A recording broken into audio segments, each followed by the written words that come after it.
সেনাপতি সম্বৰ দৈত্যৰাজ ভাতৃ হিৰণ্যাক্ষ ভাতৃ হিৰণ্যাক্ষ দিগ্বিজয়লৈ যোৱা আজি বহুদিনেই হ'ল অৱশ্যে কোনো দিশে পোৱা নাই একো সম্ভেদ গুপ্তচৰে দিয়ে নেকি কিবা সম্ভেদ প্ৰতিদিনে মই দেখো অমংগল বাহু চক্ষু মোৰ লৰিছে সঘনাই ঘটিব যেন কিবা অঘটন দৈত্যৰাজ ৰাজভাতা হিৰণ্যাক্ষৰ বাবে নেদেখো মই চিন্তাৰ কাৰণ এই ব্ৰহ্মাণ্ডত এনে কোনো শক্তি নাই যে ৰাজভাতাক ঘটাব বিঘিনি যদিওবা হ'লহেঁতেন কিবা অমংগল গুপ্তচৰে অৱশ্যে দিলেহেঁতেন খবৰ অৱশ্যেই প্ৰবল প্ৰতাপী মহাশক্তিশালী বীৰ ভাতা হিৰণ্যাক্ষ মোৰ নাই ভাতৃৰ বাবে কোনো প্ৰাণৰ সংকট কিন্তু তথাপিতো মোৰ হৃদয়ত উঠিছে কম্পন কিবা যেনে ভয়ংকৰ বিপদৰ দিশে আগবাঢ়িছে মোৰ ভৱিষ্যত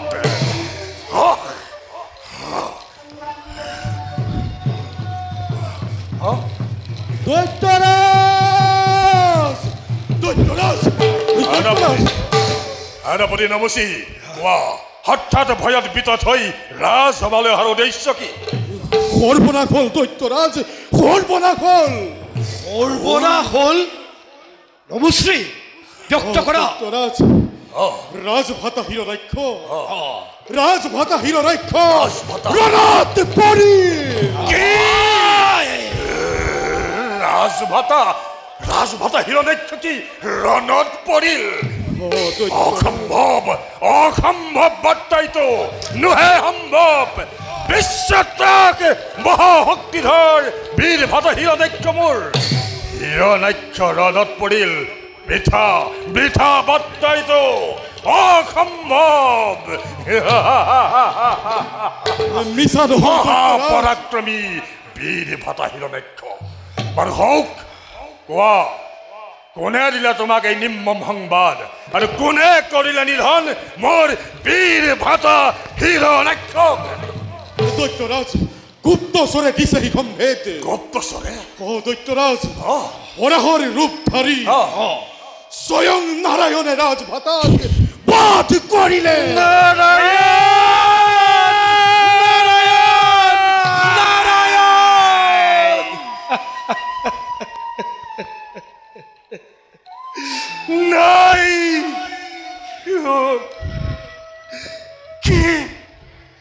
কি নিৰ্মম সংবাদ শুনিলো মই বীৰ ভাতা হিৰণ্যাক্ষ ৰণত পৰিল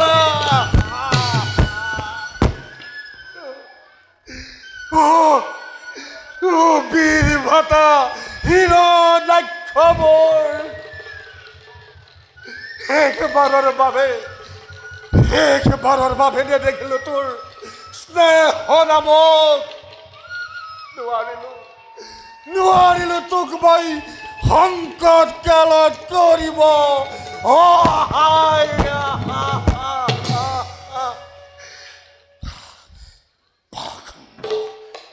পাখণ্ড ভাতৃঘাতী নাৰায়ণ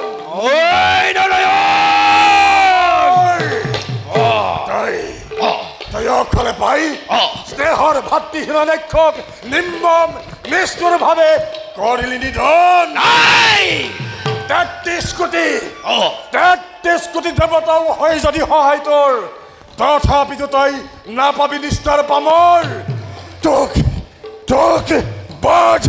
বাধ নকৰা পৰ্যন্ত মই খণ্ডন হ'ম সেনাপতি ওলোৱা মুহূৰ্ততে পাখণ্ড ভাতৃঘাতীক বিচাৰি ব্ৰহ্মাণ্ডত ঘটাং প্ৰলয় দৈত্যৰাজ তব মাতৃৰেখাৰ কথা মোৰ পৰিছে মনত হলে বিপদ আমাৰ ইশ্বৰগুৰু ব্ৰহ্মদেৱৰ ওচৰত গৈ প্ৰথমতে মনোবত বৰ লাভ কৰিব লাগিব। সেই হেতু মাতৃৰ বাক্য মানি আপুনি এটি সঠিক সিদ্ধান্তত উপনীত হওক। বেশ, উত্তম পরামর্শ। আগে এই ভাতটি ঘাটি নারায়ণক বধ করার আগে এক মহাশক্তিময় গরিব মহারণ। বেশ, উত্তম হারাপতি সম্বর, তোমার পরামর্শ অনুসৰিয়ে কালিলৈ প্ৰত্যুষতে মই মোৰ আৰাধ্য দেৱতা ব্ৰহ্মদেৱৰ আৰাধনাৰ হেতু মই যাত্ৰা কৰিম। গতিকে মোৰ বৰ্তমানত ভালদৰে পালিবা প্ৰজাক। ৰাজ্যৰ বাবে আপুনি নিশ্চিন্ত থাকক দৈত্যৰাজ। বেশ, বলা কালিলৈ সাধনাৰ যাত্ৰাৰ বাবে এই মুহূৰ্ততে মোৰ কৰ্তব্য কৰোগৈ সম্পাদন।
অমৰ মণ্ডলে পৰম পিতা স্বয়ং নাৰায়ণে বৰাহৰে ৰূপ ধৰি বৈ মাতৃৰ কনিষ্ঠ সন্তান হিৰণ্যাক্ষক নিধন কৰিলে আৰু তাৰেই প্ৰতিশোধ ল'বৰ বাবে হিৰণ্যকশিপুৱে হৌ মন্দৰ পৰ্বতত তপস্যা কৰি আছে। গতিকে এই সুযোগতে আমি দৈত্যপুৰী আক্ৰমণ কৰিব লাগিব। ইয়াত তোমালোকৰ মতামত কি? দেৱৰাজ, মতামতৰ আৱশ্যক নাই। শত্ৰুক নিধন কৰাৰ সুযোগ মিলিছে যেতিয়া চলে বলে কিম্বা কুটি কৌশল প্ৰয়োগ কৰি হলেও শত্ৰুক নিধন কৰাই আমাৰ প্ৰধান কৰ্তব্য হোৱা উচিত। দেৱৰাজ, বায়ুদেৱ, তুমি দেখোন নিমাতা থাকিলা, কোৱাতব মন্তব্য বিশেষ। দেৱৰাজ, পজা আমি স্বৰ্গপুৰী, সেয়েহে দেৱৰাজৰ জীৱাদেশ পালিব পজাই। উত্তম উত্তম দেৱগণ, তেন্তে বিলম্ব নকৰি ৰণ যাত্ৰা কৰিম আমি পাতাল অভিমুখে। কিন্তু মনত ৰাখিবা, দেবৰাজ পাতালপুৰি এইবাৰ কৰিম ধুলিসাত পাইল পাইল জুৱা আকৌ তোমালোকে কেতিয়াও নকৰিবা ক্ষমা কৰা হবে জয় ধ্বনি মেটেলি কপাই জয় দেবরাজ সিন্দর জয় দেবরাজ সিন্দর জয় মহাবীরগণর জয় জয় জয়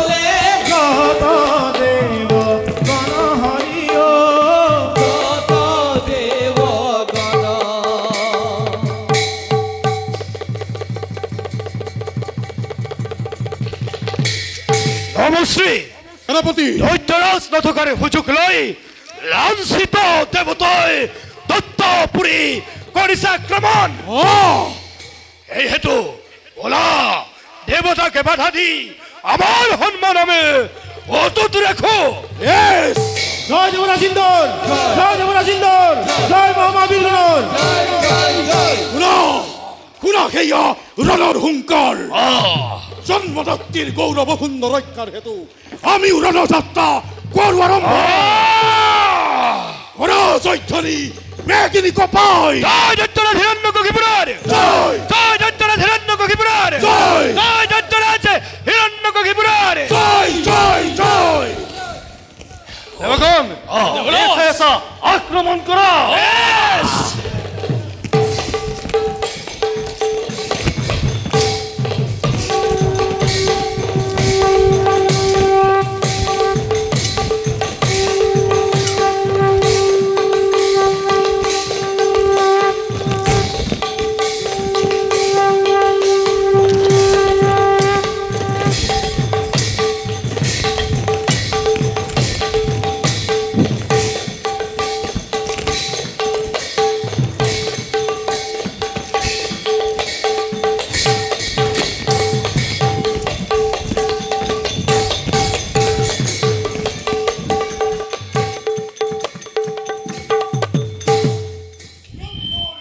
নিৰাজ বৰবৰ দৈত্যপতি নথকাৰ সুযোগ লৈ দৈত্যপুৰী আক্ৰমণ কৰিবলৈ আহিছ পাবি আজি তাৰ খোৱামচিত প্ৰতিফল বাক্যযুদ্ধৰ নুহে স্থানে অস্ত্ৰে অস্ত্ৰে দেখা তোৰ বলৰ বিক্ৰম জগতে দেখিব আজি ইন্দ্ৰৰ হাতত বলিৰ নিধন বেশ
মূৰ্খতই অনন্তকাললৈ যাওঁৱে মই গয়াদক বিচাৰি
দৈত্যপুৰীত এফালৰ পৰা পলৰ সৃষ্টি কৰিছে। সময় দেৱতা হাতত আজি যেন কোনোৱে নিস্তাৰ পোৱা নাই। সকলোকে এফালৰ পৰা গ্ৰাস কৰিব ধৰিছে। মই শুনিছো মোক হেনো বন্দী কৰিবলৈ চৰকাৰৰ ষ্টেটমেণ্টই দৈত্যপুৰীত পাতকৈ বিচাৰি ফুৰিছে। কিন্তু মই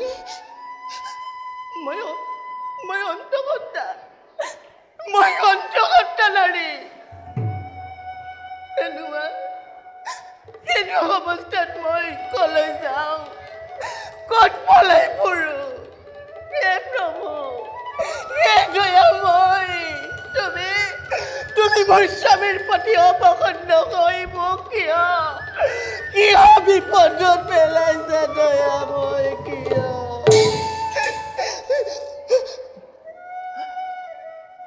নাই নহয়, মই আৰু ইয়াক নকৰি পলাও যাওঁ। কোনোবা স্থানত মই আত্মগোপন কৰোঁগৈ। কয়াদু, কলৈ যোৱা কয়াদু? গোটেই দৈত্যপুৰী পাত কৰি বিচাৰি ফুৰিছো তোমাক বন্দী কৰি নিবলৈ স্বৰ্গৰ কাৰাগাৰে। গতিকে তুমি স্ব-ইচ্ছাই বন্দিত্ব স্বীকাৰ কৰা কয়াদু। দেৱেন্দ্ৰ, জ্যেষ্ঠ মাতৃ দাদা আপুনি অতি সাদৰৰ। তেনেস্থলত ভাতৃ বধূপতি আপোনাৰ আজি সেনে আচৰণ কিয়? আপুনি নাজানেনে স্বামী কৈছে তপস্যা সেইটো গতিকে দাদা চলাহী কথাৰে মোৰ মন গলাব নোৱাৰা কায়েতো দৈত্যৰে যায় তুমি তোমাক বন্দী কৰি নিবই লাগিব সেই যে বেণ্টো কিয় আজি হৈছে আপুনি ইমান উত্তেজিত মোৰ সেইনে দুৰ্দশাৰ কথা স্বামীয়ে গম পালে দেৱক কুলত খটাব বিকিনি ঐতিহাসিক মই অন্তঃসত্ত্বা স্বামী তোমাৰ স্বামীৰ আৰু নাই জীৱনে তপস্যাতেই জীৱন এৰি জমপুৰে কৰিছে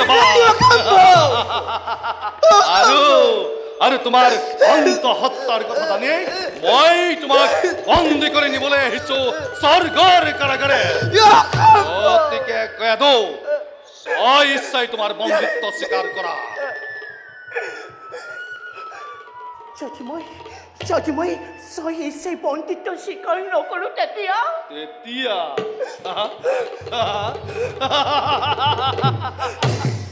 তেতিয়া মই বলপূৰ্বক কৰি হলেও বন্দী কৰি লৈ যাম স্বৰ্গৰ কাৰাগাৰে গতিকে মোৰ আদেশ বন্দিত্ব স্বীকাৰ কৰা কয়াদো মই কৰিছো কাকতি মোৰ সন্মুখৰ পৰা আঁতৰি যোৱা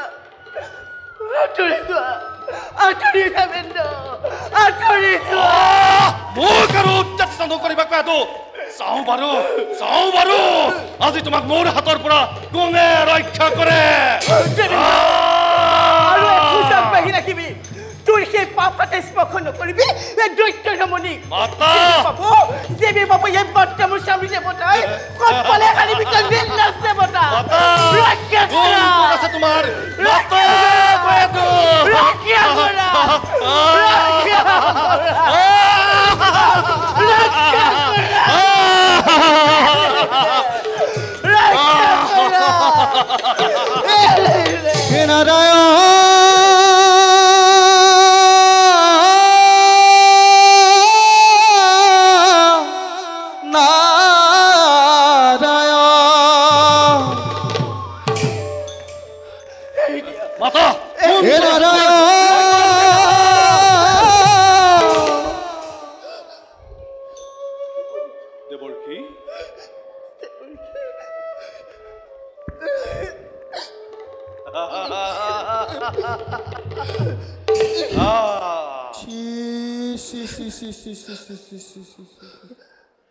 পুৰন্দৰ এয়া তুমি কি কাৰ্য কৰিছা এনেদৰে অবলা নাৰীৰ ওপৰত অত্যাচাৰ চলাইছা এনে তোমাৰ নীতি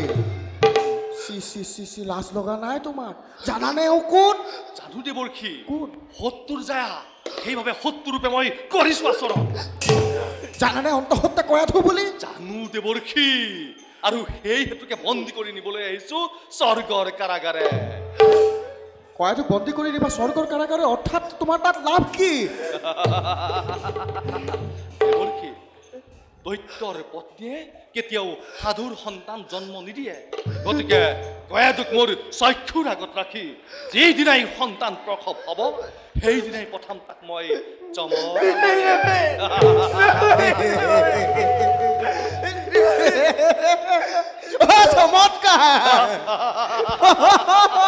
চমৎকাৰ উদ্দেশ্য তোমাৰ কিন্তু শুনাইৰা পুৰন্দৰ দেৱৰ্ষী কয়াথোৰ গৰ্ভে যি সন্তানে স্থান লৈছে তাক তুমিহে নালাগে বিশ্ব ব্ৰহ্মাণ্ডৰ মেলিত শক্তিয়েও একো হানি কৰিব নোৱাৰে স্বয়ং প্ৰভু নাৰায়ণৰ ইচ্ছাত পৰম বৈষ্ণৱ ৰূপে তেওঁৰে গৰ্ভত স্থান লৈছে আৰু শুনা অচিৰতে সেই পৰম বৈষ্ণৱ দেৱতাৰ গৌৰৱ উজ্জ্বল কৰি তুলিব দেৱৰ্ষী মই একো ধৰিব পৰা নাই শুনা প্ৰভু নাৰায়ণৰ কৃপাত তেওঁৰে দূত ৰূপে পৰম বৈষ্ণৱ পূৰ্ণ ভাগৱত ৰূপে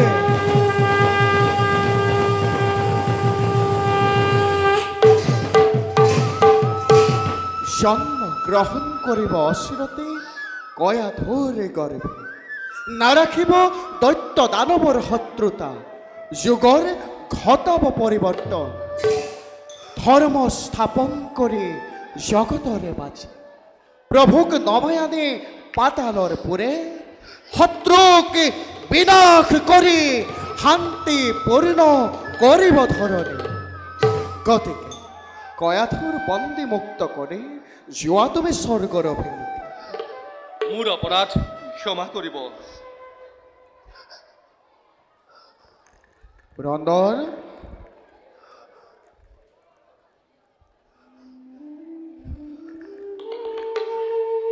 কয়ালো মোৰ শতকোটি অপৰাধ ক্ষমা কৰি দিবা মই এতিয়া আহিলো দেৱৰ্ষী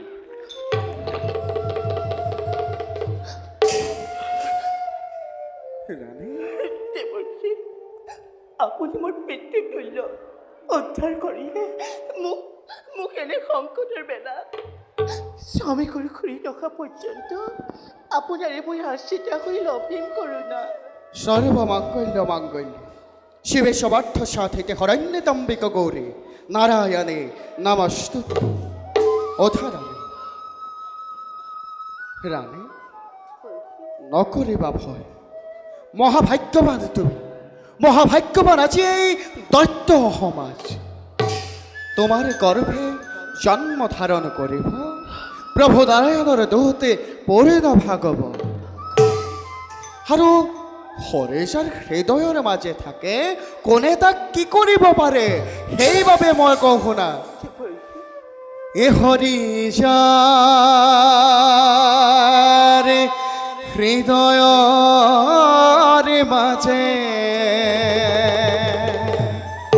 একোৰে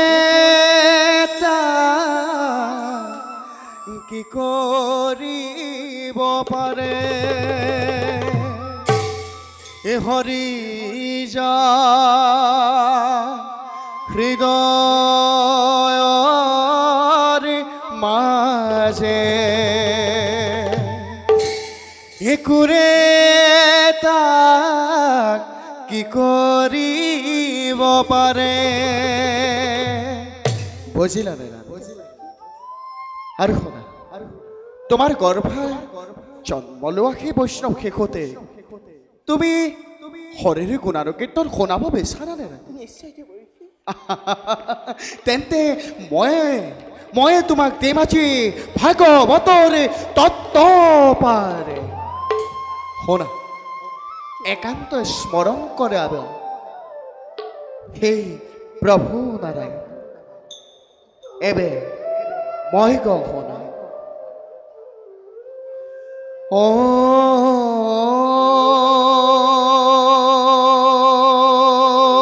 ওম নমো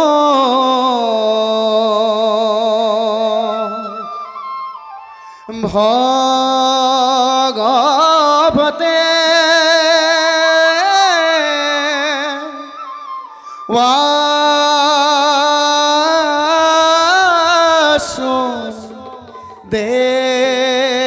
দেবায়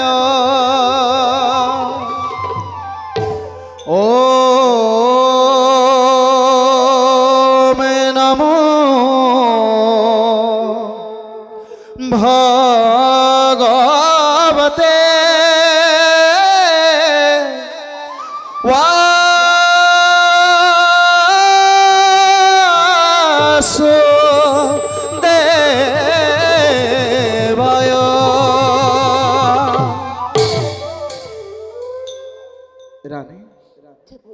এই সমস্ত জীৱ জগত সকলোতকৈ শ্ৰেষ্ঠতম জীৱ কোন তুমি জানা দেৱৰ্ষী মই একোৱেই নাজানো শুনা তেন্তে এই সমস্ত ভূত বৰ্গৰ শ্ৰেষ্ঠতম জীৱই হ'ল ভকত যি একান্ত সুহৃদে একান্ত মনেৰে হৰিক স্মৰণ কৰে এই ভকতৰ তিনি শব্দ তিনি আখৰৰ তিনি অৰ্থ আছে মই কওঁ শুনা এ ভয়ে বোলে ভগৱান ভজন তব কয়ে বোলে কৰে সদা কৃষ্ণৰ কীৰ্তন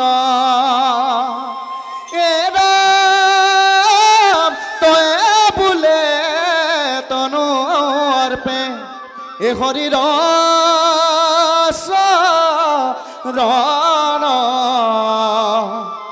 এহি তিনি গুণে যাৰা ভকত ৰঞ্জন এহি তিনি গুণে যাৰা ভকত ৰঞ্জন বুজিলানে এতিয়া ভকত শব্দৰ অৰ্থ এবে বলা পলম নকৰি যাওঁ মৰেই আছো তাতেই শুনাম তোমাক মই ভগৱত তত্ত্বৰ জ্ঞান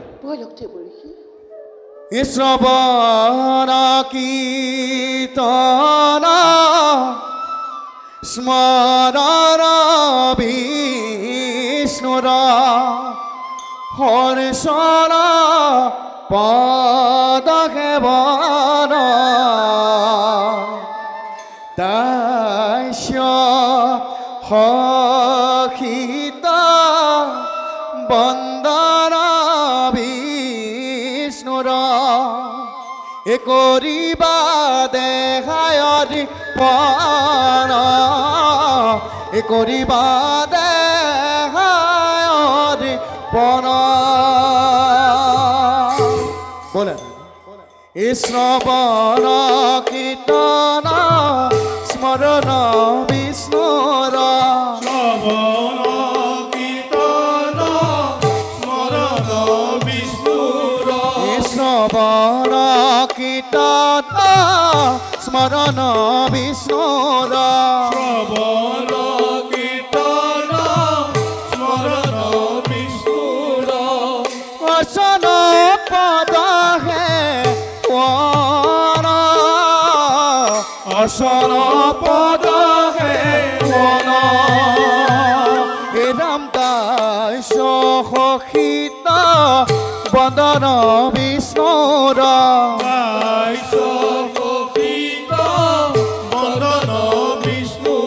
ৰাম দাস সহিত বন্দন বিষ্ণুৰ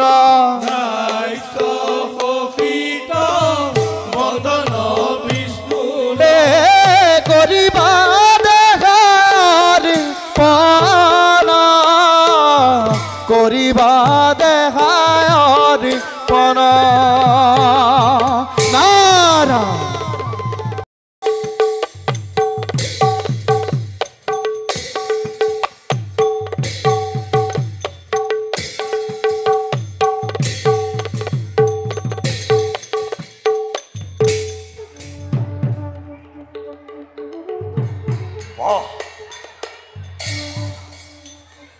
মোৰ সাধনাৰ বাবে উপযুক্ত স্থান বিচাৰি উপস্থিত হলহি উচ্চ গিৰি শৃংগ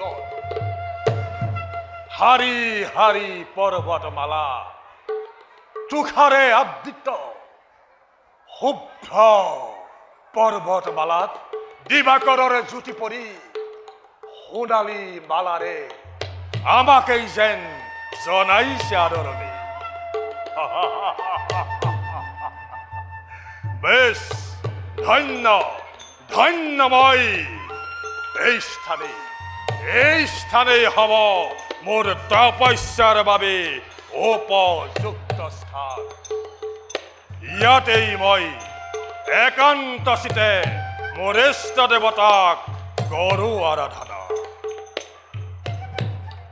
হে প্ৰজাপতি হে ব্ৰহ্মদেৱ হে অধম ভক্তই আৰাধিছো তোমাক হে বিধাতা অনাৰ্য বৰ্বৰ দানৱ মই নাজানো নিবেদিব প্ৰভু ভক্তি ৰাজ্য জীৱাদৰে পুজিছো প্ৰভু তাতেই তুষ্ট হোৱা হে বিধাতা পুৰুষ যতদিন যতদিন তুমি মোক নিদিবা দড়িখন ততদিন কৰিম মই দুৰ্ঘৰ তপস্যা যাই যদি প্ৰাণ মোৰ তোমাৰ সেৱাত হে বিধাতা তথাপিতো বুজিম তোমাক দুষ্ট হোৱা বিধাতা দুষ্ট হোৱা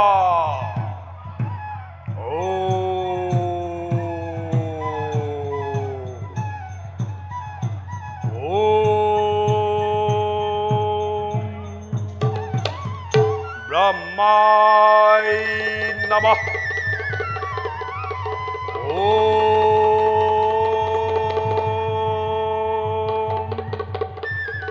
प्रजापतिये नमः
শৰীৰৰ মাংস উইয়ে খাই মাটি তুলিছে তথাপিতো একচিত্তে মোক কৰিছে আৰাধনা হওক প্ৰলয়ৰ সূচনা ব্ৰহ্মাণ্ডত ঘটক বিঘিনি তথাপিতো এনে কঠোৰ আহ্বানক উপেক্ষা কৰিব নোৱাৰি যাওঁ আমি গৈ ভক্তৰ মনোবাঞ্ছা পূৰণ কৰোঁগৈ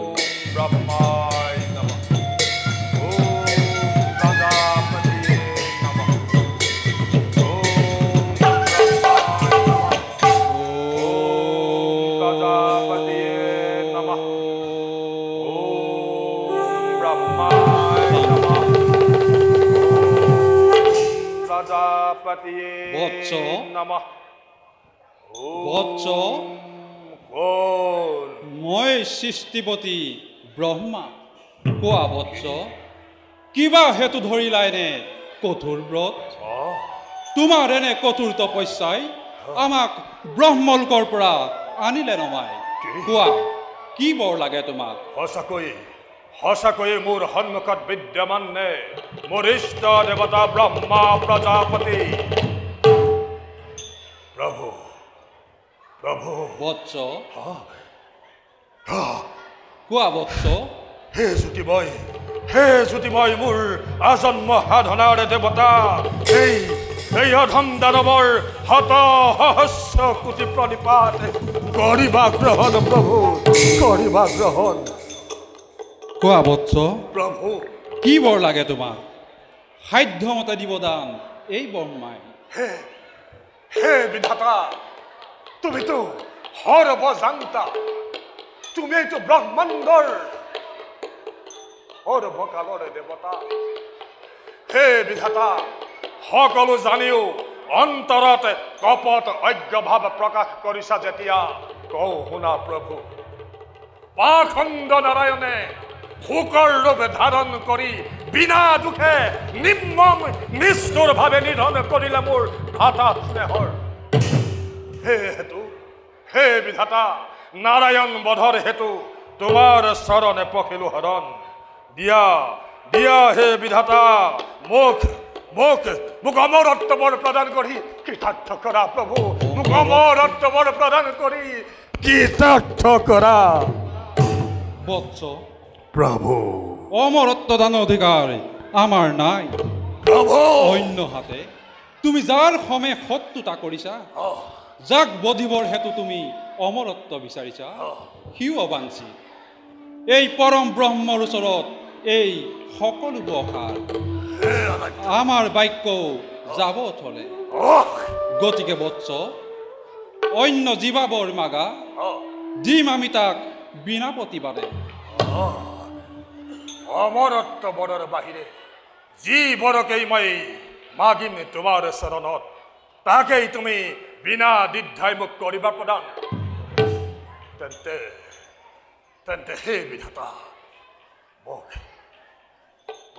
মোক এই বৰ প্ৰদান কৰা দিবা নিশি একোকালেই নহক মৰণ আকাশে বতাহে বনে ৰণে বাহিৰে ভিতৰে কিংবা পোহৰে আন্ধাৰে একোটাই মোৰ নহক মৰণ অস্তেখৰকে কিংবা উপহৰকে একোটাই মোৰ নহক নিধন অগ্নি বৃষ্টি দেৱতা দানৱ যক্ষ ৰক্ষ গন্ধৰ্ব কিন্নৰ নাগ ভূত প্ৰেত কীট পতংগ আদি যত জীৱ আছে এই ব্ৰহ্মাণ্ডত সকলোৰে অবৈধ হওঁ যেন মই তোমাৰ সজিত যত জীৱ আছে এই ব্ৰহ্মাণ্ডত সকলোৰে অবৈধ হওঁ যেন মই আৰু হে বিধাতা তোমাৰ সম শক্তি হওক মোৰো দেহত এই বৰকেই প্ৰদান কৰি মোক কৃতাৰ্থ কৰা প্ৰভু বৎস প্ৰভু ইও অতি দুৰ্লভৰ প্ৰভু। প্ৰাৰ্থনা কৰিছে তথাপিও ভক্তৰ মনোবাঞ্ছা পূৰণৰ হেতু দিলো আমি তোমাক এই বৰ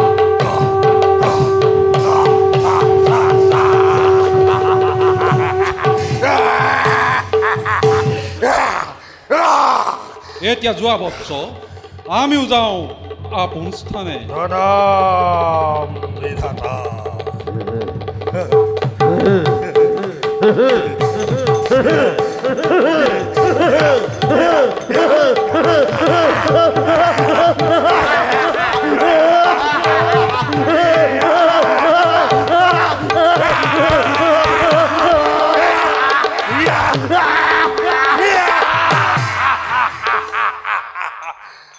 পণ্ড হল মনোবাঞ্ছা মোৰ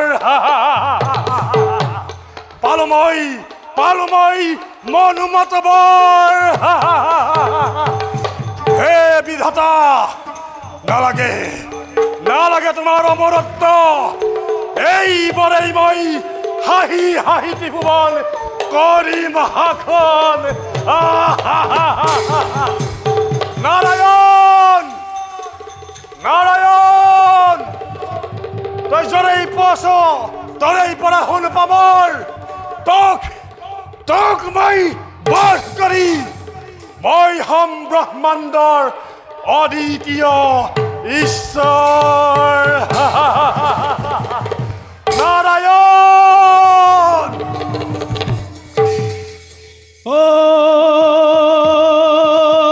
হৰি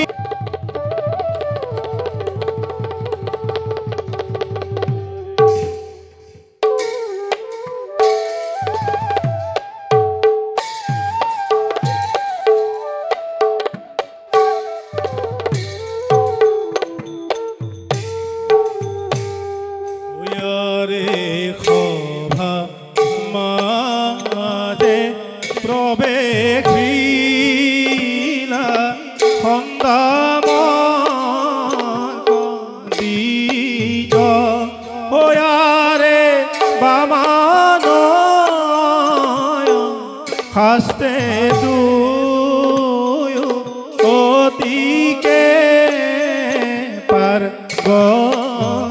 গয়াৰে বাবা নয় হাসতে দুয়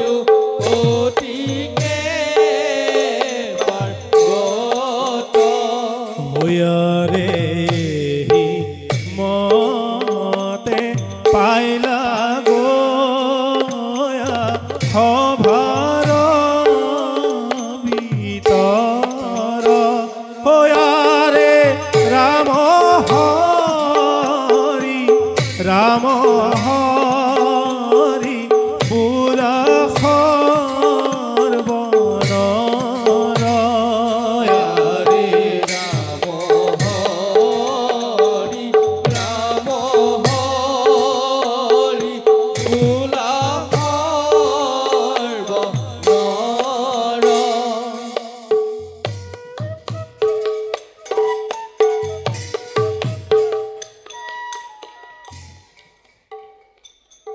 ভাই অমৰ ক দাদা ঐ আমাৰো চাউল উকলিল চাউল উকলিল চাউল উকলিল অৰ্থাৎ বিঘিনি বিঘিনি আমাৰ টোলত বিঘিনি সোমালে বুজিছ ঐ আমাৰ প্ৰতি দেৱী দুৰ্গা ঐ একেবাৰে অসন্তুষ্ট দাদা হা?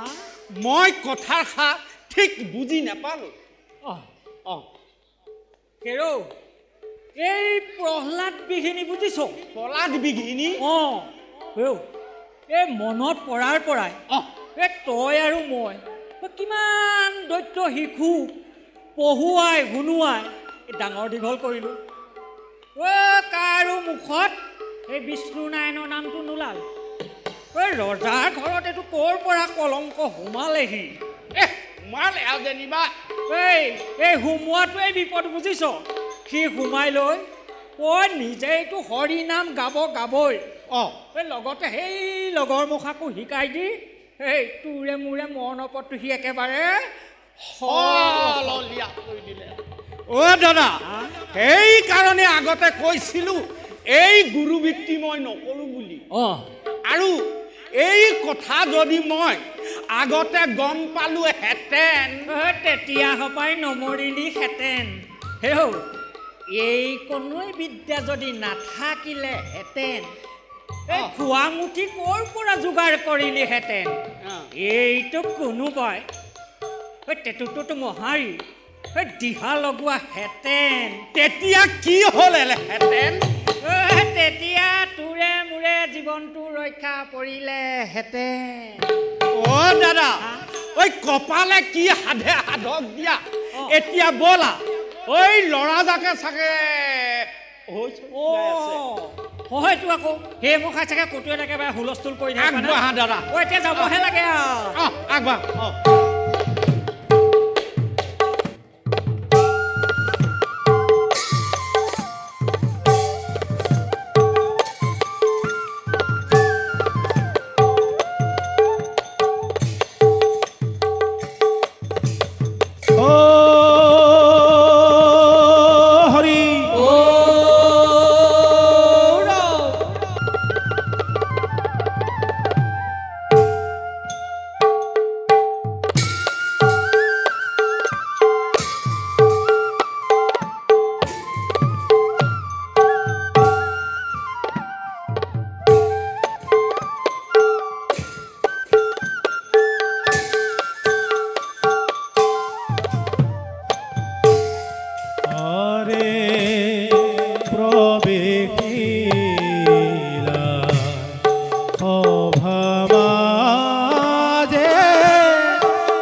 আনন্দিত মন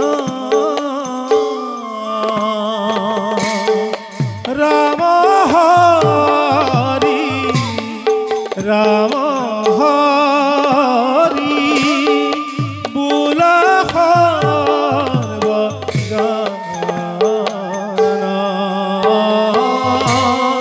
ৰাম হৰি ৰাম হৰি বোলা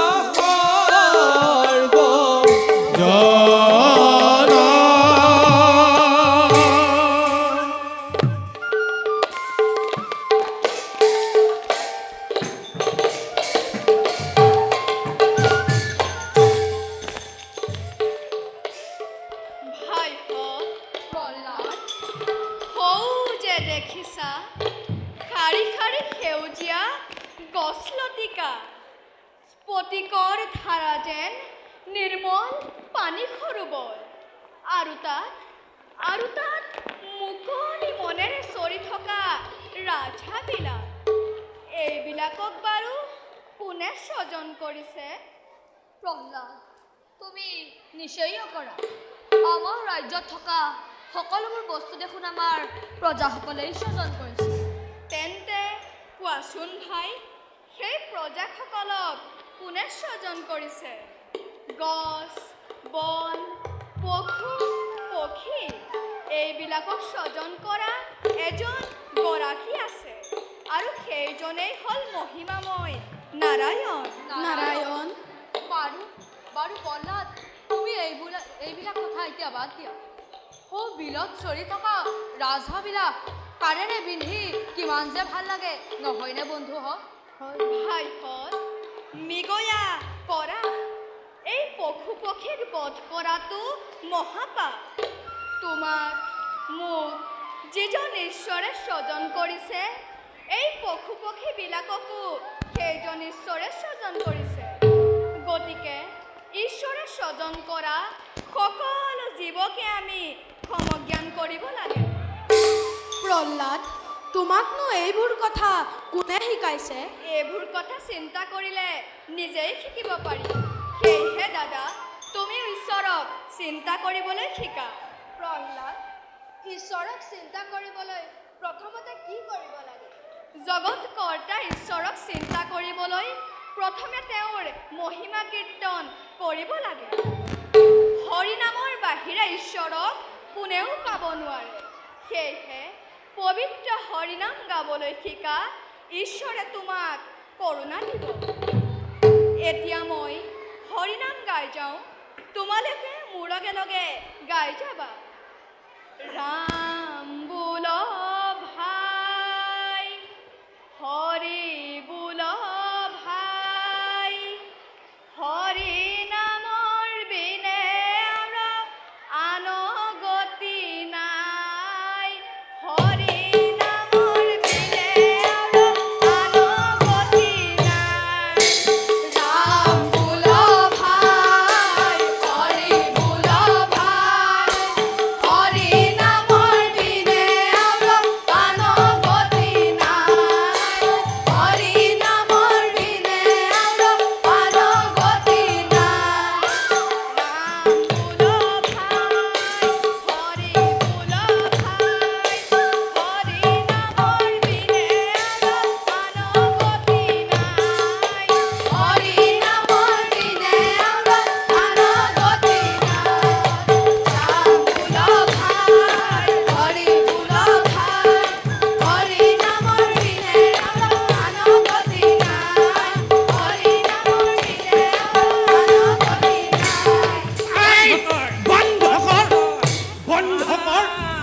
হৰিনাম গোৱা বৈষ্ণৱ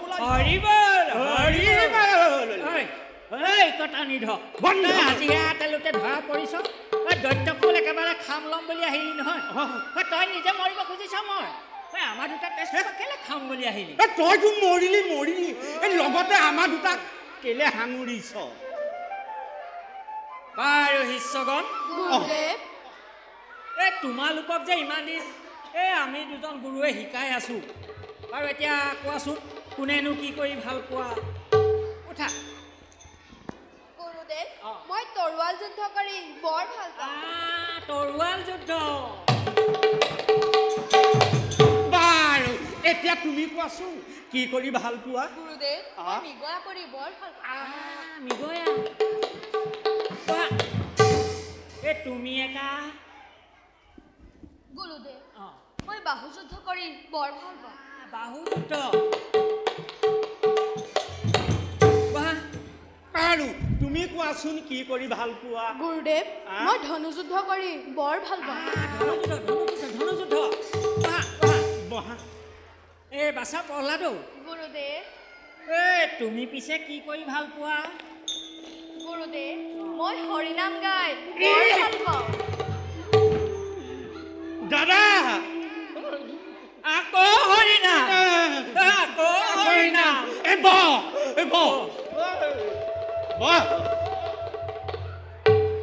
বাৰু শিষ্যগণ গুৰুদেৱ মই এতিয়া দেৱীক আৰাধনা কৰোঁ মোৰ লগে লগে তোমালোকে গাই যাবা দেই ভাল গুৰুদেৱ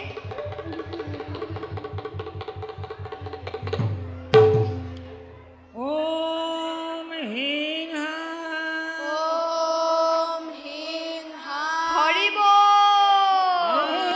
দুৰ্গা মা দুৰ্গা হৰি দাদা হৰিব দেৱীয়ে নমঃ হৰি দাদা হৰিব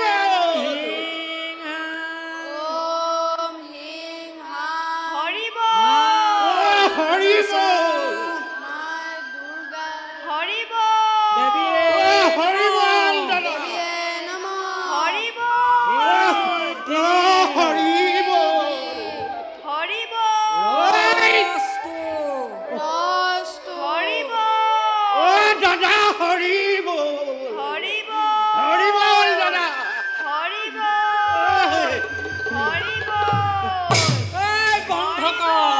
বন্ধ হৰিব একেবাৰে দৈত্য খাং ল'ম বুলি আহিছ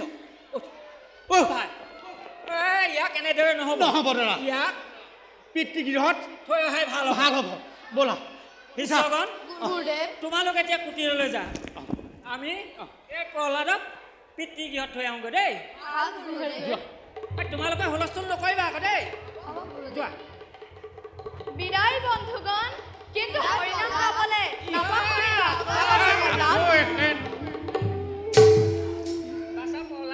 গুৰুদেৱ তুমি আমাৰ মানে গুৰুদৰ মান ৰক্ষা কৰিব পাৰিবা নহয় পাৰিম গুৰুদেৱ আপোনালোকে কোৱা কথাবোৰ মই মোৰ হৃদয়ত অংকিত কৰি ল'লো অংকিত কৰি ল'লা তুমি কিন্তু পিতৃৰ আগত হৰিনাম নল'বা দেই নলওঁ গুৰুদেৱ এতিয়া হা ব'লা পিতৃগৃহত থৈ আমি থৈ আহোঁগৈ ব'লা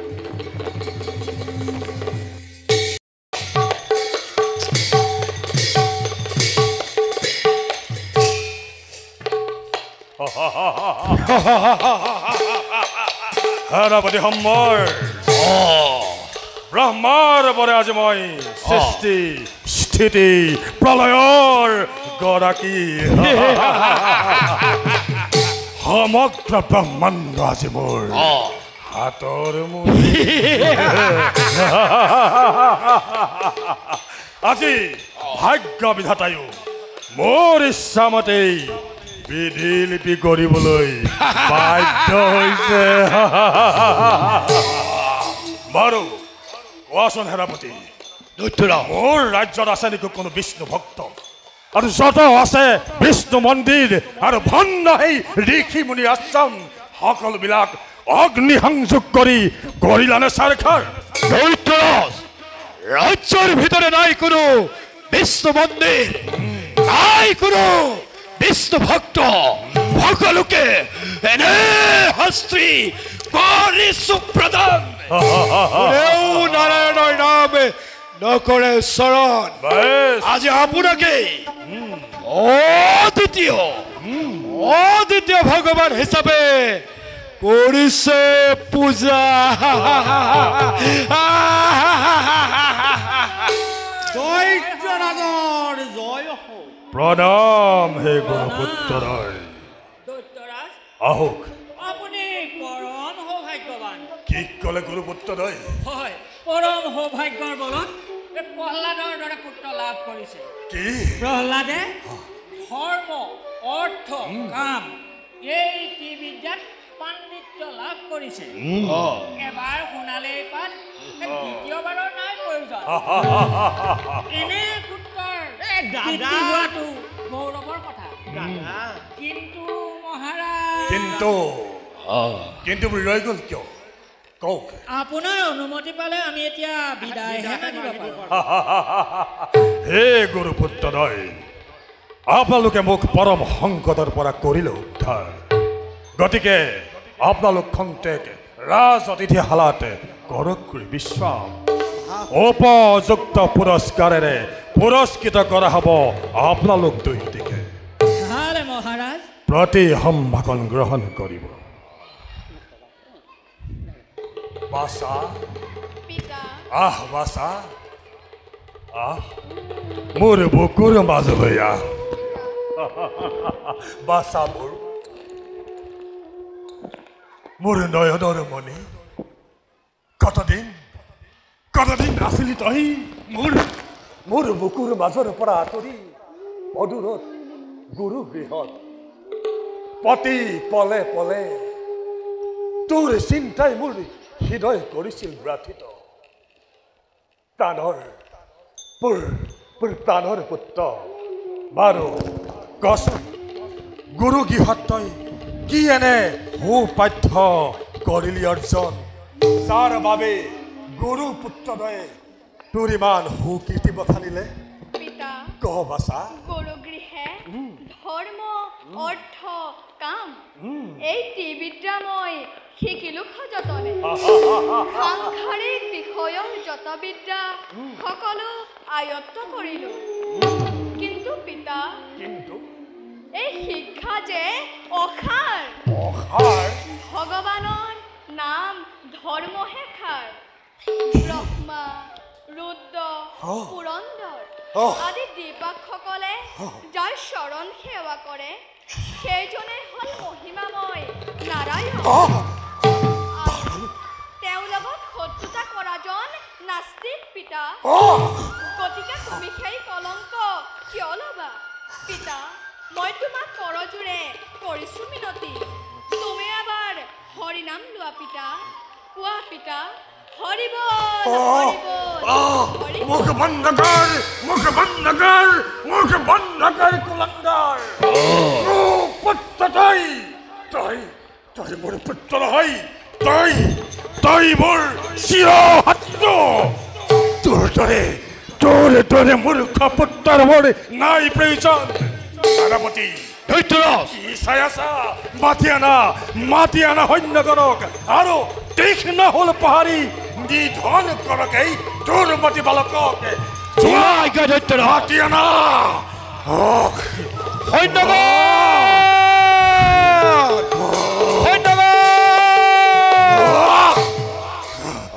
সৈন্যগণ প্ৰহ্লাদে পিতৃৰ অবদ্ধ হৈ হৰিনাম কৰিছে স্মৰণ গতিকে দৈত্যৰাজে বিচাৰিছে প্ৰহ্লাদৰ মৃত্যুদণ্ড হুল প্ৰহাৰ কৰি প্ৰহ্লাদৰ প্ৰাণ বায়ু উলিয়াই দে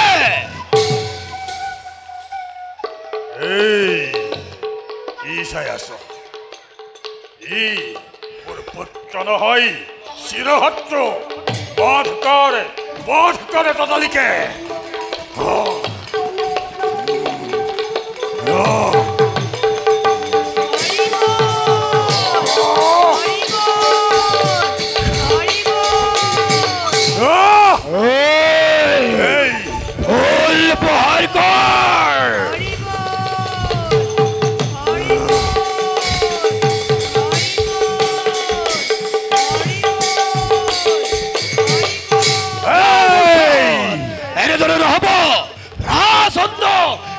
কৰিছ তেতিয়া ফুল প্ৰহাৰ কৰিবই লাগিব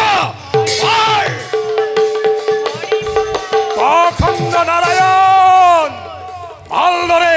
ভালদৰে বুজিছো অভিসন্ধিতৰ পাখণ্ড কোমল শিশুপাই প্ৰহ্লাদৰ অন্তৰে ভেদ কৰি দৈত্যপুৰীত তোৰ আধিপত্য বিস্তাৰিব খুজিছ বামৰ কদাপি হব পুৰাণ তোক বধ নকৰা পৰ্যন্ত এই হিৰণ্যকশিপু নহব ক্ষন্ত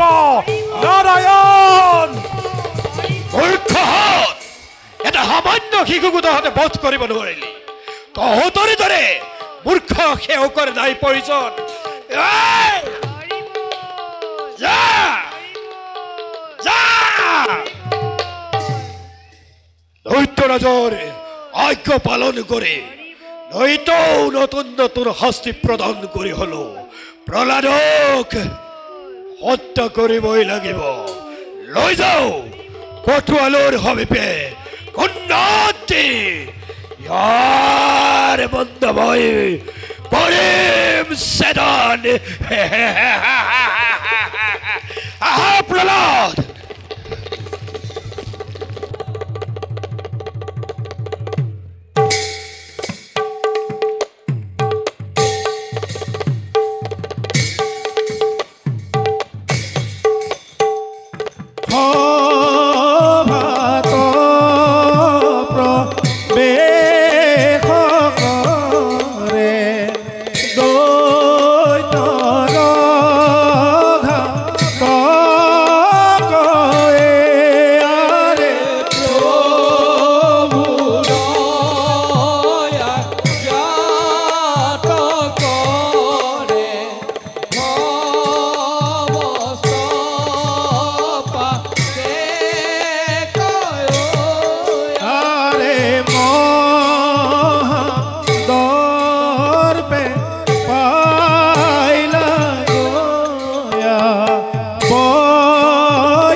এই প্ৰহ্লাদে পিতৃৰ আবদ্ধ হৈ হৰিনাম কৰিছে স্মৰণ এইটো দৈত্যৰাজে বিচাৰিছে প্ৰহ্লাদৰ মৃত্যুদণ্ড কাম সমাধা হলে লাভ কৰিবা তুমি উচিত মূল্য মই এতিয়া আহিলো মনত ৰাখিবা কটুৱাল লাগে মাত্ৰ প্ৰহ্লাদৰ মৃত্যু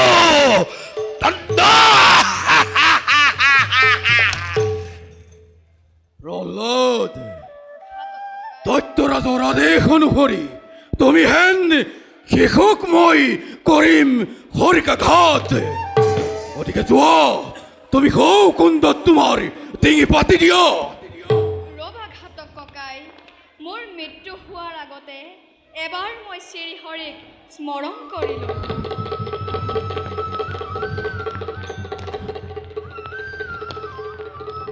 হে বৈকুণ্ঠৰ ক্ষীৰোৎখাৰী কমলাপতি এই অধম সন্তানে কৰো প্ৰণতি ইবাৰ সংকটে মোক ৰাখিও সম্পত্তি ঘাতক ককাই এতিয়া মই সাজু তুমি তোমাৰ কাৰ্য কৰি যোৱা এই আলোৱা ঘাতক ককাই হে মা দুৰ্গা মই আজি এটি সামান্য শিশুক কৰিম হৰিকাঘাত মোক ক্ষমা কৰিবা মাতৃ মোক ক্ষমা কৰিবা প্ৰহ্লাদ মই মোৰ কাৰ্য কৰো সমাপন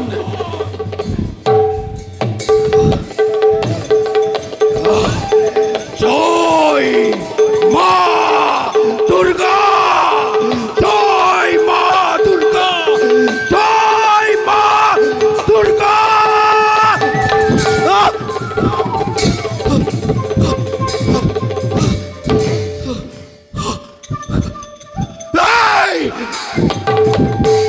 আচৰিত এই ঘৰখনি ৰাজ আজ্ঞা পালন কৰি কতজনৰ চিহ্নখিৰ মই ভূমিত পেলালো কিন্তু এই সামান্য শিশুৰ আঘাতত ভাগিল স্বৰ্গ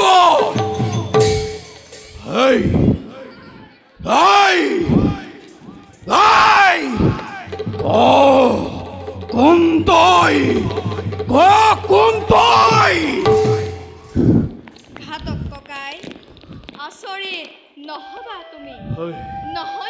ছদ্মবেশী দেৱতা মই। কোনে কোনে তোক ৰক্ষা কৰিলে? হৰিনামৰ প্ৰভাৱে তোমাৰ এই খৰ্গাঘাতত মোৰ কোনো ক্ষতি নহল। অসম্ভৱ! হৰি যে বেঘিনী নিৰ্বাৰ, সেই হৰিয়ে মোক ৰক্ষা কৰিলে। মোক বিশ্বাস কৰা ঘাতক ককাই, তুমিও যদি হৰিক ভজা তেতিয়া তোমাৰ কথাও হৰিয়ে নিশ্চয় শুনিব। অসম্ভৱ! সেয়া কেতিয়াও নহয় সম্ভৱ। ঘাতক ককাই, তুমি মাত্ৰ এবাৰ মন স্থিৰ কৰি নাৰায়ণ বুলি মাতি চোৱাচোন। কি কম প্ৰহ্লাদ? নাৰায়ণ। মই চেষ্টা কৰিছো।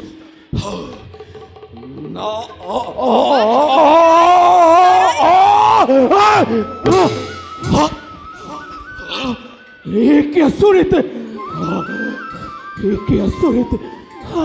তুমি পাৰিবা ঘাতক ককাই, মাত্ৰ এবাৰ মন স্থিৰ কৰি নাৰায়ণ বুলি মাতি চোৱাচোন। কি কম? নাৰায়ণ।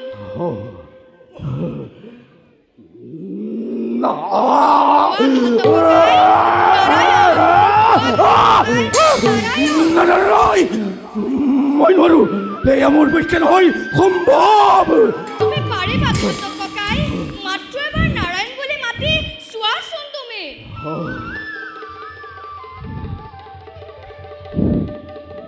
মই জানো পাৰিম। তুমি পাৰিবা ঘাতক ককাই।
দেবমজা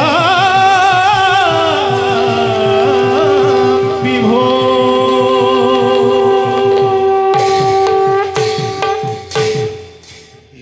কি আচৰিত! নাৰায়ণৰ নাম লোৱাৰ লগে লগে মোৰ সমস্ত শৰীৰ ৰোমাঞ্চিত কৰি তুলিছে।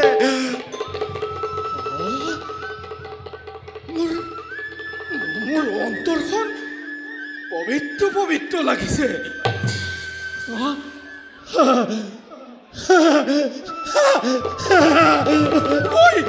মই চকুত দেখে দেখো কেৱল আনন্দময় পৰিৱেশ। নাৰায়ণ নাৰায়ণ নাৰায়ণ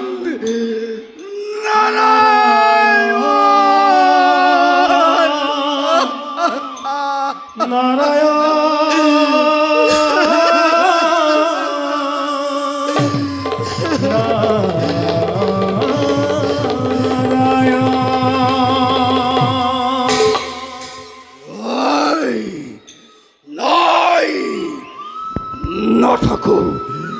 নাথাকো মই পাপ নগৰীত।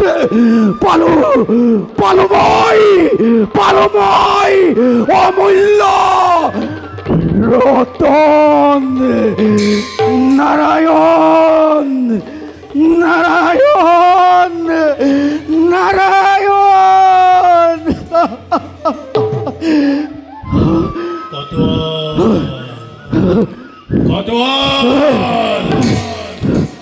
প্ৰহ্লাদ, কোনোবা এজন এইফালে আহিব লাগিছে। তুমি ৰোৱা, মই মই আহিলো প্ৰহ্লাদ, মই আহিলো।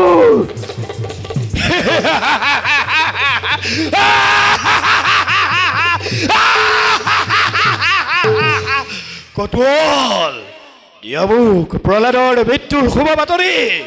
প্ৰহ্লাদৰ চিহ্নখিৰ দৈত্যৰাজৰ হাতত।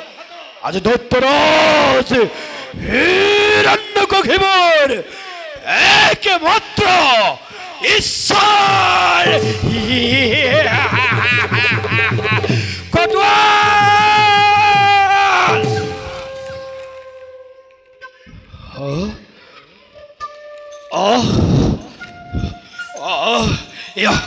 এয়া কি প্ৰহ্লাদ, তুমি কি শক্তিৰ বলত এনে আঘাতৰ পৰা ৰক্ষা পালা? মোক শ্ৰীহৰি নাৰায়ণে ৰক্ষা কৰিলে। শ্ৰী হৰি নাৰায়ণ নাই, এই কথা পুনৰবাৰ তুমি নকৰিবা স্মৰণ। তোমাক মই নতুন নতুন শাস্তি প্ৰদান কৰি হলেও বধ কৰিবই লাগিব। দৈত্যৰাজৰ আজ্ঞা মই পালন কৰিবই লাগিব।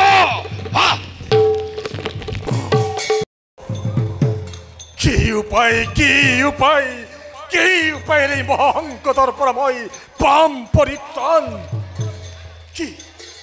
কি অদ্ভুত শক্তি!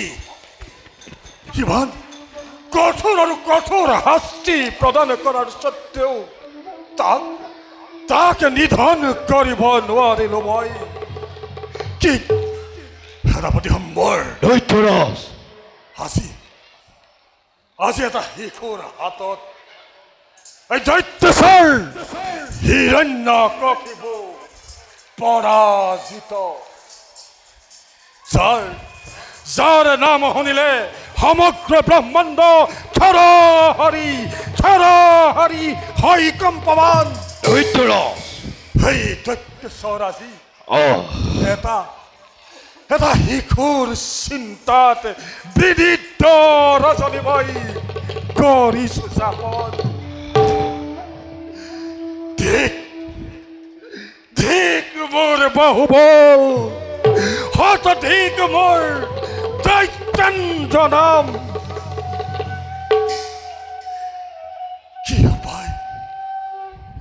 কি উপায়েৰে এই মহাসংকটৰ পৰা মই পাম পৰিত্ৰাণ? সম্বৰ, দৈত্যৰাজ দিয়া এটা উচিত উপায়। দৈত্যৰাজ যাৰ দ্বাৰা মই মোৰ সন্মান অক্ষুণ্ণ ৰাখিব পাৰো এই ব্ৰহ্মাণ্ডত। দৈত্যৰাজ আজি মই আপোনাক কি উপায় দিম?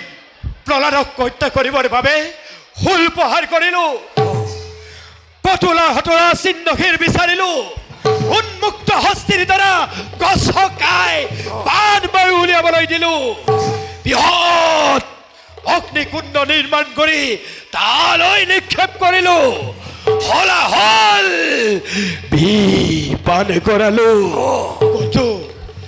কতো প্ৰহ্লাদৰ একো নহল, মাত্ৰ সকলোতে আজি আমাৰ বিফলতা।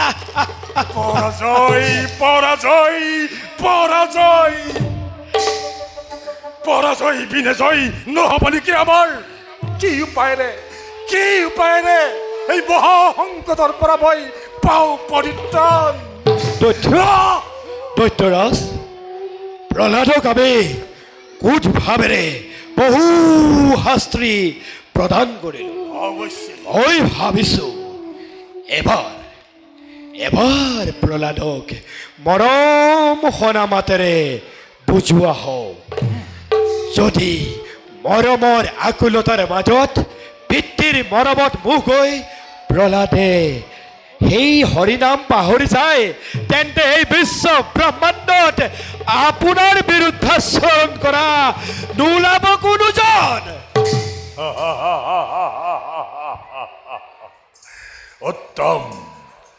উত্তম পৰামৰ্শ সেনাপতি সম্বৰ।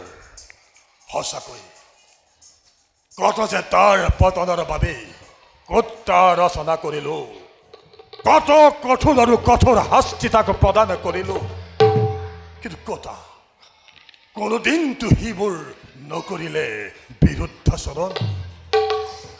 যেতিয়াই যি আজ্ঞাই মই কৰোঁ প্ৰদান, সকলোবিলাক হিৰ পাতি কৰে গ্ৰহণ। কোনোদিন নকৰিলে প্ৰতিবাদ।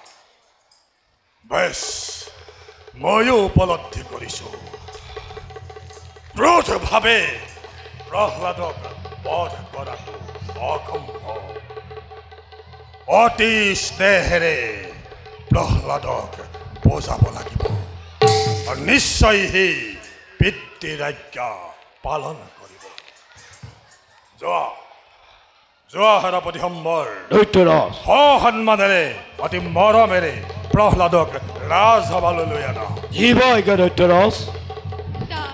সেনাপতি ডাঙৰীয়াক পঠাব নালাগে, মই নিজে আহিছো পিতা। পিতা, এই অধম পুত্ৰৰ সেৱা কৰিব। বাছা মোৰ নয়নৰ মণি, মোৰ আলাসৰ লাৰু, অন্ধ হৈ ক্ৰোধৰ বশৱতী হৈ তোক চেৱাই কথা কৰিলো অত্যাচাৰ। বাছা, কোমল শিশু তই। আচৰিত বাছা, আচৰিত তোৰ তেজৰ মহিমা। বাছা, পিতা, এয়া মোৰ তেজৰ প্ৰভাৱত নহয়, বাছা কেৱল ভগৱানৰ দ্বাৰাই মই এই সকলো বিপদৰ পৰা ৰক্ষা পালো। ভগৱান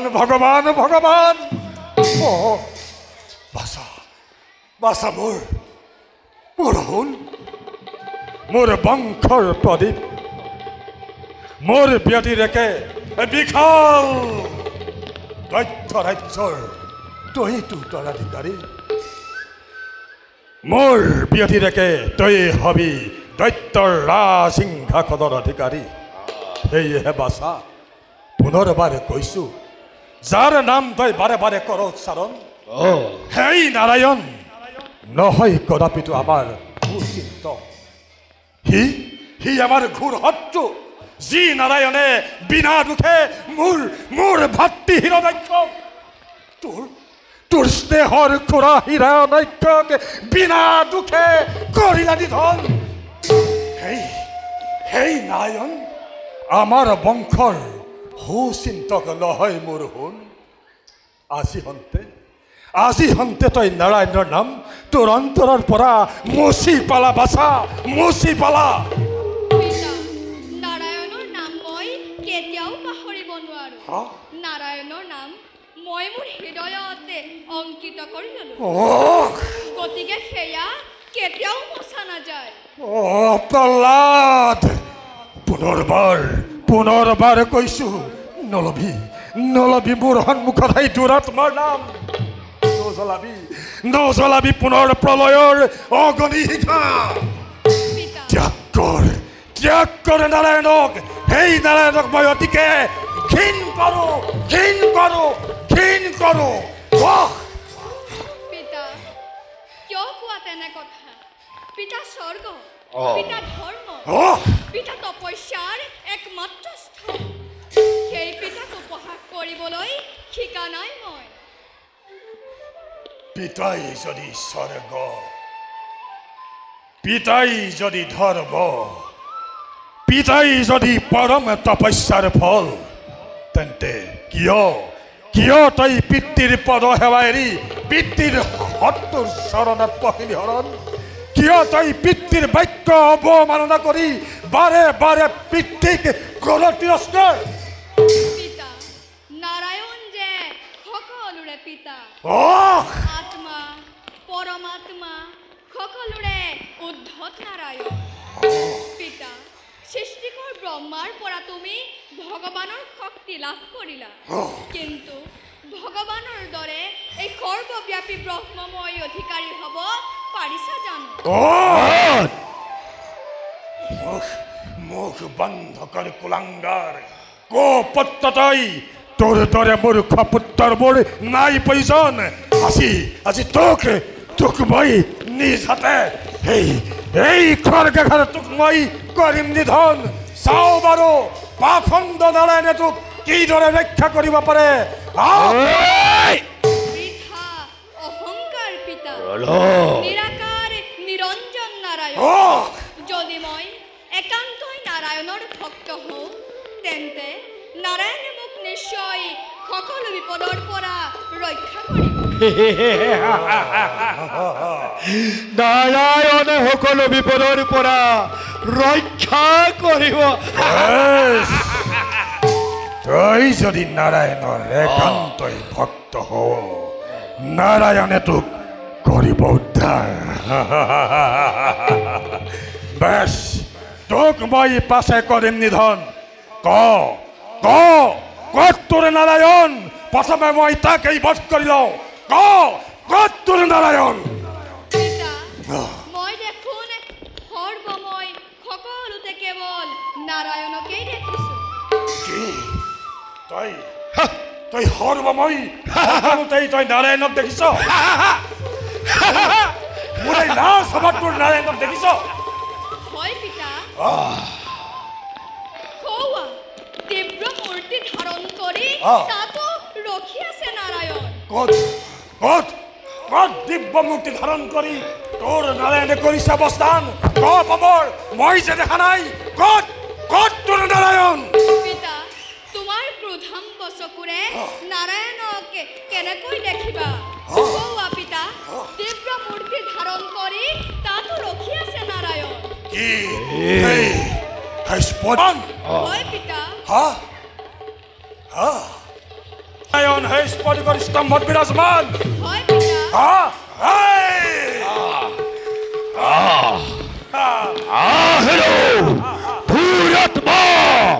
নাৰায়ণ পাখণ্ড নাৰায়ণ মোৰ এই ভয়ত মোৰ এই ৰাজপ্ৰসাদৰ স্ফটিকৰ স্তম্ভত তই কৰিছ আত্মগোপন।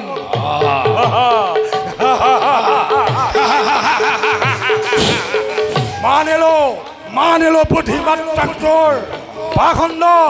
ভাবিছিলো মোৰ এই ভয়ে ব্ৰহ্মাণ্ডৰ কোনো কোণত তই কৰিছ আত্মগোপন। আজি তোক অকলে পাইছো যেতিয়া মই নেৰিম কৰাবি। আজি তোক বধ কৰি মই হম ব্ৰহ্মাণ্ডৰ ঈশ্বৰ।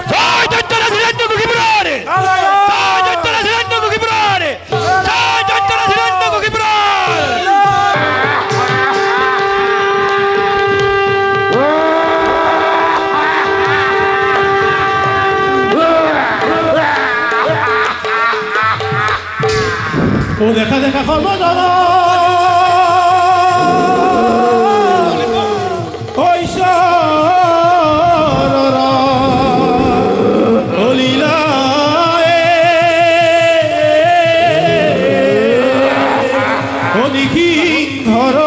ৰূপ ধৰি অৱতাৰ ভৈলা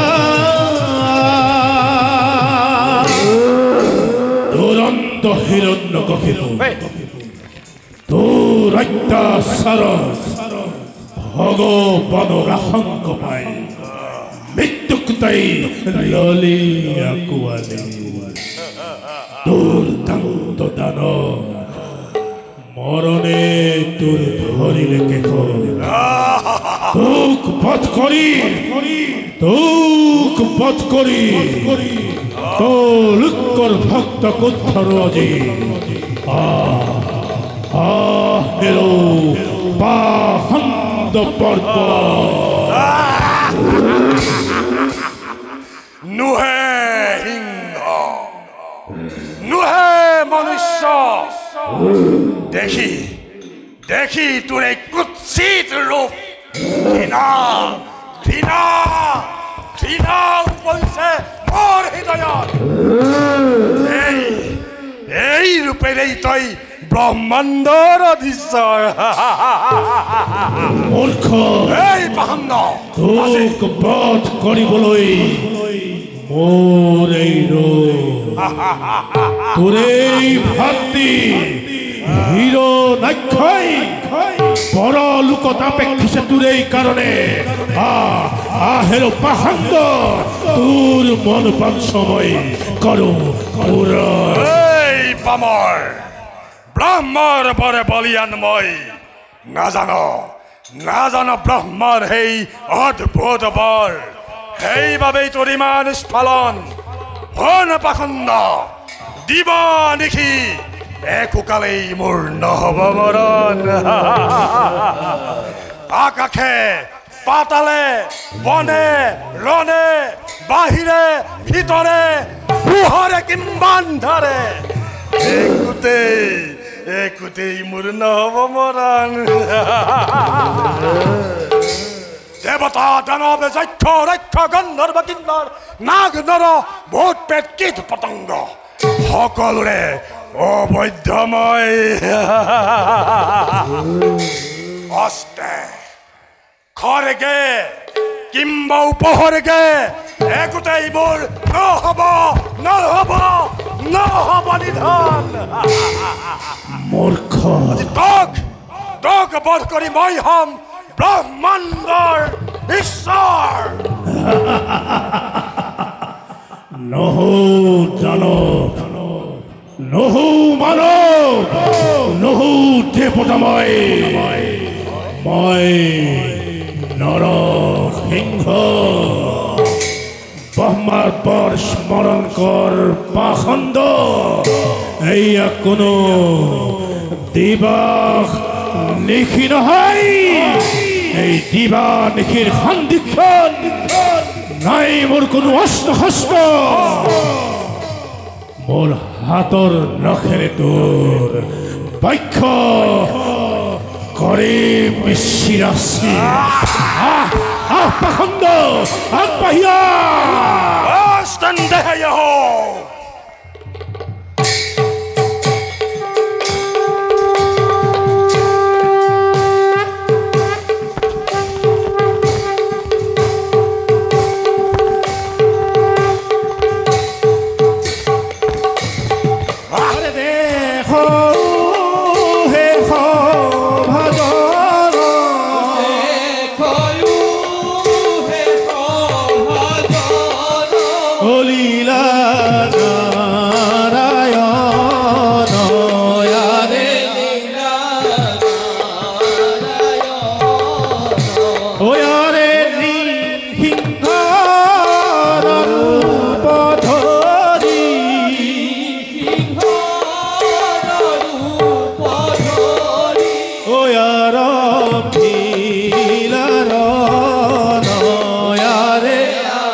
দিবা নিশি খন্দিখন সন্ধ্যা বেলা অস্তে হস্তে নমৰতাই নখে পিতালিছে তোৰ বক্ষ আকাশ পাতালত নমৰতাই মোৰ আঁঠুৰ ওপৰত ৰাখি হত্যা কৰিছো যা যা পামৰ এক জন্মে উদ্ধাৰিলো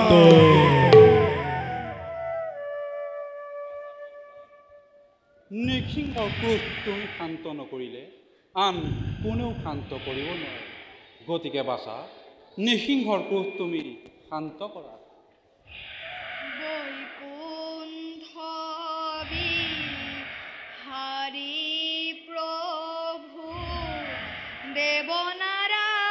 দেৱনাৰায়ণ তুষ্ঠ হোৱা জগন্নাথ পখিলো শৰণ শান্ত শান্ত শান্ত হোৱা প্ৰভু নাৰায়ণ এহি ধ্বংস ৰূপ আৰু প্ৰভু কি কাৰণ মেঘৰ সদৃশ নাদ এৰিও কনাথ শান্ত মূৰ্তি ধৰি দিও পদতলে বাস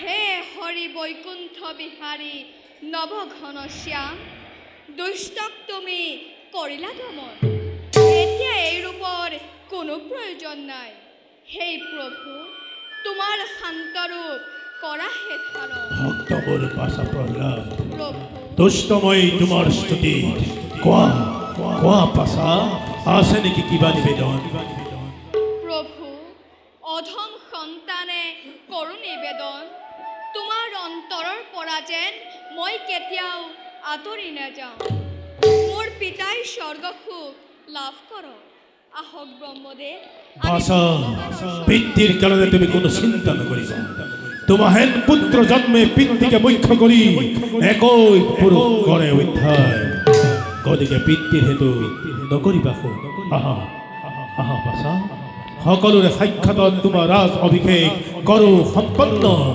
জয় প্ৰহ্লাদ কুমাৰৰ জয় প্ৰহ্লাদ কুমাৰৰ জয় প্ৰভু নৃসিংহ ভগৱানৰ